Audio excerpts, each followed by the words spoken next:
And here we are with another Natter that matters, because of course all conversations are important, including those you have inside yourself and outside yourself. And today I have the lovely Amy with me. Hello, Amy. Hello, thank you ever so much for having me on. I've been looking forward to our natter. Oh, me too, a good old Natter. Do you know, and I really do have a Natter. Sometimes I have phone calls, like old fashioned people, like you've called me. I was looking for Zoom links and things. I'm like, no, imagine we just have a conversation like normal people used to years ago. Yeah. That's why I liked that. That's why I called that a Natter, because that's what it is, really. We're having a good old chinwag. So thank you so much for being here. And like, let's just kick off with, why don't you introduce yourself? I'm sure you can do a much better job than I can, and let everybody that's listening and watching know who you are and what you do and why. That's the key thing. Okay, so I am Amy Downs. I am the content planning wizard. I have been described as the Dumbledore of social media, which, as a massive Harry Potter fan, made me very, very proud. And my goal is to help fellow women in business with their social media, because I know that it can feel like an absolute chore, and I don't want that to be the case. I really want to help transform their platforms, their the way their audience is growing, their engagement. But for me, it's more about their relationship with social media, so that it becomes less of a thing that we dread, and more of something that we feel like we can really use to help our business, to help ourselves, like just enjoy it a little bit more. That is my goal. I do that mainly through strategy and planning. So helping people plan their content in advance, so they can then so you can just get social media done with, so you can forget about it for a couple of months, or to be able to then focus on other areas of the business that can tie in with it all, and it can all start to make some magic happen through that. We should have to get the word magic in there. You can't be called a wizard and not have magic in there. I'm thinking, I love that. Do you know, I mean, I coach hundreds of women, as you can imagine, and men, actually, believe it or not. They still come towards a brand called She. Honestly, it's true. And their biggest fear is visibility. Always, always, always. I mean, I wish I could have a pound for every time I hear that. They're scared of what they look like. They're scared that someone's going to disagree with them. They're scared of being trolled. They're scared of what they're saying not being accurate. They're scared that, I don't know, somebody they went to school with is going to see them, or their mum, or it's just that fear. So how do you, are you already working with people who have overcome that fear, or do you help them through that? Because that is a real stumbling block for many, isn't it? I would say for every single person I work with, that is the starting point. It is a confidence issue. It might be, like you say, wondering what to post, worrying about looking silly if they post the wrong thing. It can feel a bit like, oh my goodness, what's the point? No one's seeing any of my posts. So building your confidence with strategy and have coming up with a plan. But for me, all of that begins before you've even started, is getting really, really clear on what your mission is, what you actually want to do, how you want to make a difference, how you want to help others.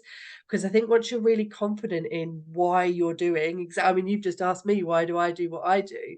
Once you're confident in that, you will then feel more confident showing up and telling everybody about that, because really that's all you need to do. I'm not wearing any makeup today. I'm amazed I'm even out of bed after my cold. I have brushed my hair for you though, so that's the first Thank time this week.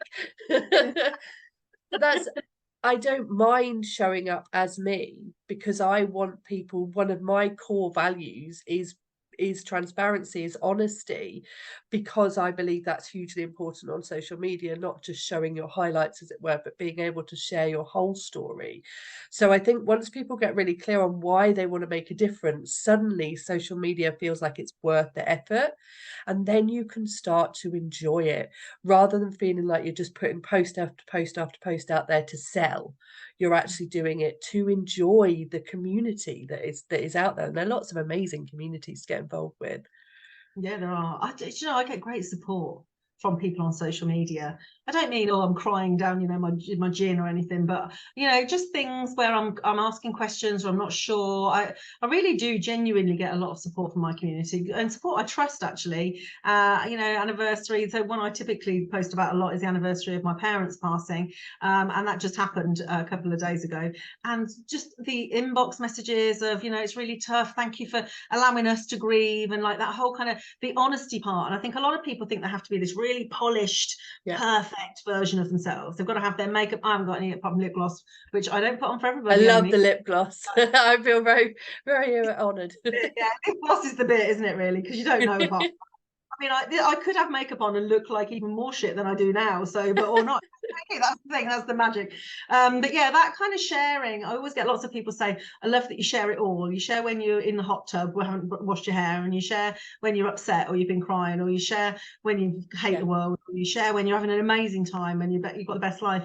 Because I think so many people, it's just a show reel or a sales reel, as you quite rightly said there. So yeah, I tell you the thing I've not really got my head around at all, and I've been doing this for years. Stories. Now I kind of do them every now and then because I think, oh yeah, I must do a story. I know it's short. I know it's got to have some sort of message, and I've never really got stories. I've never. What? Tell me about stories, Amy. I may as well use you while I'm here. Like, let's do some. Why would we bother with stories? Please tell me. So the benefit of stories is that quite often they will put you in front of a different audience to what the rest of your the other algorithm, the main grid algorithm is doing. So I know a lot of people who post so consistently on their stories that they are making sales from it. Another bonus, talking about Instagram in particular, is that you can do polls. So if you get people reacting to your polls, you can then follow that up with a conversation, and that's a bit easier to interact with than replying to a post. So you tend to get decent engagement on there. And then really it's to show what's going on behind the business as well. For me, where I think I kind of see social media as a process, there are so many different things that could be going wrong, that actually, like I said before, what you need to do is go right back to the mission, right back to the beginning. And then I kind of have a framework, I suppose you could call it, where you go through different steps. And stories is quite far down the line. It's much further once you've got your grid. When people find out about you, before I came on here, I went onto your Instagram, I had a look at some of your latest reels, I used it to get to know you. So having that grid, how you need it to be, making a good first impression, telling people how you can help them, making them smile with some relevant reels and things like that, that is the most important thing. So for me, getting that sorted first. Once you've got your grid sorted, you can kind of then incorporate that into your stories, because you can now schedule stories as well, which is really helpful. Okay. You could do that on Business Suite. So let's say you had a post going out selling something, you could do a poll that led into it. So my favorite one is like, if you could wave a magic wand over your social media, what spell would it be? And I do have a poll option for Facebook where it's different classes from Hogwarts. So it's like defense against the dark algorithm and herbology growing your audience and things like that, which is quite a fun one to do. But on stories, people would reply to that, and then that would give me a conversation, and it might link into whatever it is that I'm doing, like promoting on my Instagram. But it's another way of engaging with potentially a different audience. But for me, the key is making sure that your grid is doing the job for you whilst you sort of take that next step up with it, if that makes sense. No, you are reminding me. I think when stories first came out, I used to do polls and things, and then I must have got bored with it really because I didn't know you could schedule stories actually. And I use SmarterQueue, so whether you can on there or not, I don't know. I have to have a little investigate. So it was always like I had to do it rather than my team. I was like, oh, Yes. I'm bored of this. But actually, maybe you've reignited my desire for it really. So you had a look at my grid. I can't not ask them what impression you got of my grid. Like that. Of course, it's all, I suppose, unless you've got those three pinned at the top, it's all just really about circumstance. So if you'd have met me a week ago, the grid would have looked quite different than this week, I suppose. But I think I suppose really it doesn't matter. It should always give the right opinion, shouldn't it? To whoever lands on it. I knew you were going to say it. I could feel it. I could just, yeah. So what did you find? Go on, be kind. You Well, can be excuse me. I know from you appearing on my timeline, I know that you're really great with reels, that you're consistent with them. So that's fab. But again, I think reels can become a bit of a distraction away from our constant our main content, and that for me is always the most important bit. So I think that your grid tells people exactly what you do. I love that your values are out there. What you do and how you do it, to me, seems really, really clear. I think the focus at the moment is on your NLP training. Does that sound right? So that was the thing. I was like, oh, look, that's obviously running at the moment. Amazing. But for me, it's the consistency of the messaging as well. So yes, it might depend on, like, you have been promoting this NLP training. You might be promoting something different next week, but overall, you should have the same mission that people are tapping into, getting on board with. I always talk about it as like the Pied Piper. You have to imagine your content as you are the Pied Piper. Your content is what you're using to attract people to the journey that you are taking them on, this mission. And I always imagine myself like collecting loads of other women who are on a mission to actually make use of their social media. So to do that, you need to be consistent with your messaging, because the minute you start promoting different things and having different goals and being an expert in different areas, people will not understand what it is you can do for them. Agree. Yeah, and it's a challenge when you've got multiple facets. I mean, I've been in business Yeah. for does feel like 100 years as well. So there's all sorts of different things that go on, and it really is a challenge for me. I'm not going to lie. How I talk about helping business owners and business women to build their business, their way to 5K is kind of hopefully the messaging you get from there. But also then NLP training, helping them build a business they're going to love, because a lot of people come to me and they don't love their business. You do, it's very clear. But some people, even I interview on here and I think, you hate that business, honestly. What's going on there? Like, go and find something that fills you up, like, and it fills your bank balance, fills your joy jar, whatever you want to say. So it really does encompass all of that, but it is a struggle to understand how to merge those, and they are two separate things completely with one social platform. And at one point, Enya, I had 3 Instagrams, and I was like, ah, somebody killed me. I had personal one, and I was just like, I can't do this anymore. So I took this painful journey of merging, and of course there's no way of merging them. Well, there wasn't back then. I'm going back probably 4 or 5 years ago now, and I had to literally invite everybody from one of them to the other and go, oh, look, this is my new profile now, come over here. And to be fair, quite a few did come over. It was a bit of sitting in front of the telly just constantly doing it. I know I didn't have a VA doing it either. It was like, I'm doing this, I'm completely focused on trying to get it all there.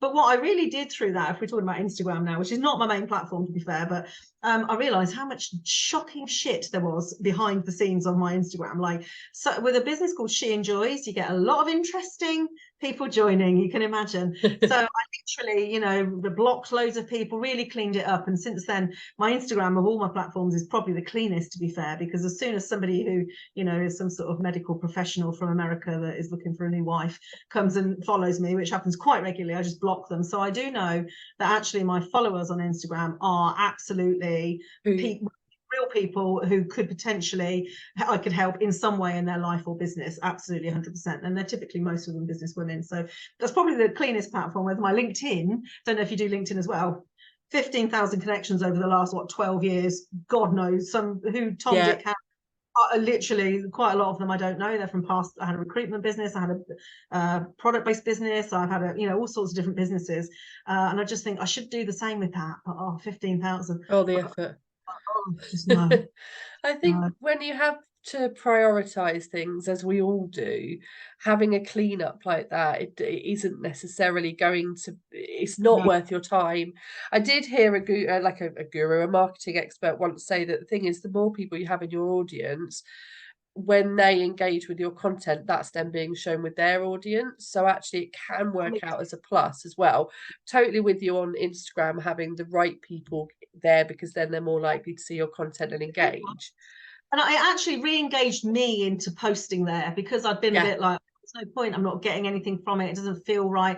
And actually a lot of my clients say the same about Instagram, and I think they just haven't worked it out really. But it's not my mainstay but maybe it's because I'm not using stories. Maybe stories will be the game changer. Be like, Amy, I owe you some cash, love. Even it's my Insta game, probably. So it is a tricky one, and I think I now know who the people are. So when I'm marketing, I'm thinking there are all these business owners out there. But Facebook is my first love. Facebook is always my first love. Pretty much all my clients come from Facebook. They're all on Facebook. They get Facebook, and they love Facebook too. So So what's your favorite platform? Where do you hang out? Oh goodness, it's a really tough question to answer, because Facebook is probably the bane of my life. But like, as you say, it's where my best audience is. It's where my online army of women are that I engage with every single day, and I get to know, and the communities on there I think are fabulous. I just hate the way it changes and has grown into this absolute monster that runs our lives. But that's a different debate. But I think Facebook groups for me, I've just been talking about this in my own content, where in my humble opinion, having a Facebook group is the most valuable social media asset that you can have for your business. I've been talking about it as the room of requirement, which in Harry Potter is where they have this room that magically appears for the needs that whatever it is they need. And obviously your group should be that. It should be somewhere where people get what they need. It might just be fellow mums in business to have a chat with, or it might be social media support, it might be business coaching, it might be learning about NLP, but it's making sure you have a really clear focus for that community is really vital, and just using them as people to get to know, not to sell to, which I think Yeah. is a big mistake people make. It is, yeah. I completely agree about Facebook groups. I advise most of my clients, not all of them, but most of them, to get one. And, even small groups, small kind of short cohorts of groups of people, focus groups, all sorts of different reasons that you can use them for. My Facebook was a complete accident as well. So 2015, I started my Facebook group. It's 8 years old. Wow. Probably one of the longest on Facebook group.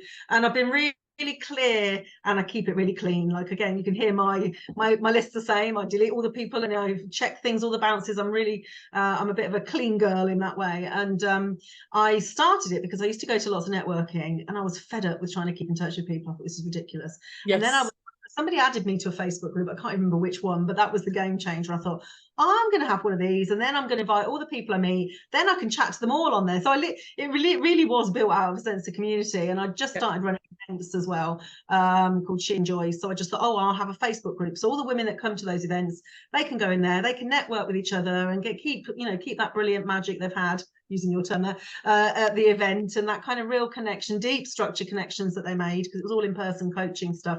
And it kind of grew from there. And then I thought, well, I'll invite other people and they might want to come to the events. It was genuinely an accident way back then. I didn't have any strategy for it at all. Didn't have any email addresses on entry. I had nothing like that. I had no idea who was in there, apart from I'd let all the people in and I kind of knew them all. So, and it really has evolved like that. And I really am very cautious about who I keep in there. I keep it to, I've always said I have no more than 1,800. I don't know why 1,800. That's just the amount. Never any more than 1,800, and I literally stick by that. So I literally have a good old sort out, a clear out, and then we all kind of get together. You have to come, actually, Amy. They definitely all need you, to be fair. You come to the network, and we do. So I run a free networking where everybody gets together. I do a bit of training. They all kind of go into rooms and have a good old chat with each other and just connect. Because I used to say there's 1,800 women in this Facebook group. Sell to each other. I mean, honestly, just sell to each other. You don't have to go out into that big horrible wide world where you can get scammed. Just stay in here. I know most of you, if you need any advice about any person, I can probably tell you where I met them and what they're like and what they drink, possibly. And so that real sense of community, which I think a lot has been lost with some of the bigger groups and underhand selling techniques and stuff that have been going on over the years, which not very nice. So how do people work with you, Amy? How does it work? They go, shit, I don't know what I'm doing, or I don't know what I'm supposed to say, or I don't know who I am even, or what even my aim of social media is. They say, right, I'm going to contact Amy. How do they do it, and what happens? What's that little journey into your world? So there is a few different ways. One thing I have just launched is my social media school of witchcraft and wizardry. So it's a 12.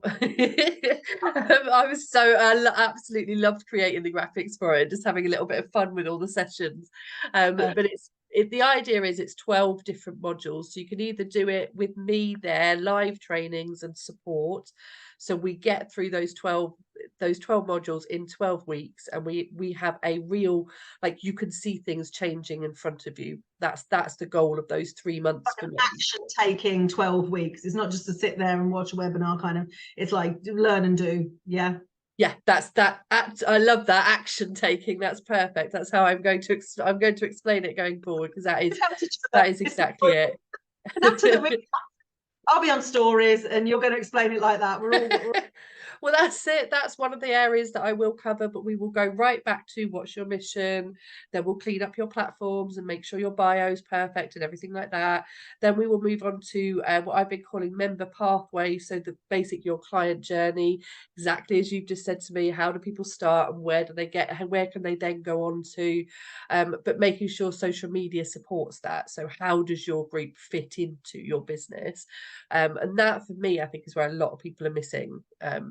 that, I mean, there's so many different, so the idea of it is that we will cover every area. So like I said earlier, that kind of process that I follow with clients, now bringing it out to with my bespoke one-to-one clients, I'm now trying to bring it out to more people, but more on a you do it rather than me doing it for you. So that is available as a course. There's also a self-study version, so you can have the training videos and do them at your own pace. One of my big values is flexible working. So if you do a video, then you get it done and I'll move you on to the next one. Or you could say to me, do you know what, I'm feeling fine about my bios, but I need some help with content planning. Then I'm like, yes, please, that's my favorite. That's what I can do. So we can move you through whatever seems to suit you best. And of course, I can do that for you as well. So I have like at the minute I'm focused on creating content banks. So I have a client where I've created almost a year's worth of content based on repurposing her old content. And we've gone through and we've looked at her values and we've created a list of tips, and we have created a content bank for her to dip into and use it. So if she's promoting one thing that links to, let's say, goal setting 1 month, then she can go into that section and use it. If she's then talking about what's the word I'm looking for, attracting things, law of attraction, manifestation, if she's talking about that, she could go into that. So the idea is that that content bank is there to use and reuse, and we can look at it and see what content is working and repurpose the best stuff, so you're not having to come up with fresh ideas all the time, because I would say most people have already got brilliant content on their social media. They just haven't realized it. They just haven't given themselves the pat on the back, because Yeah. overall it's such a long, hard slog. And we do that in that 12-week course as well. But That is such a valid point. And it wasn't until I discovered TikTok, which was on a holiday and I kind of went, oh, I've got time. I'm going to mess around doing the sunset and us cheersing, and and actually started to get loads of people. I was like, oh shit, this is a real thing. This is not just me messing around. I've got lots of people following me on here now. But actually, what I really learned from there was repurposing really good stuff, and I watched people repurposing it and how they did it, and I watched loads of people. Then the algorithms on there really are very readable, aren't they? So as soon as you start to watch, I don't know, dare I say it even out loud because it will hear it, my phone, Harry Potter, then I'd get loads of Harry Potter stuff. So as soon as I started watching people repurposing stuff, I got loads of hints and tips and tutorials on how to do that. And I was like, oh my god, like I've literally created everything new for the last god knows how many years.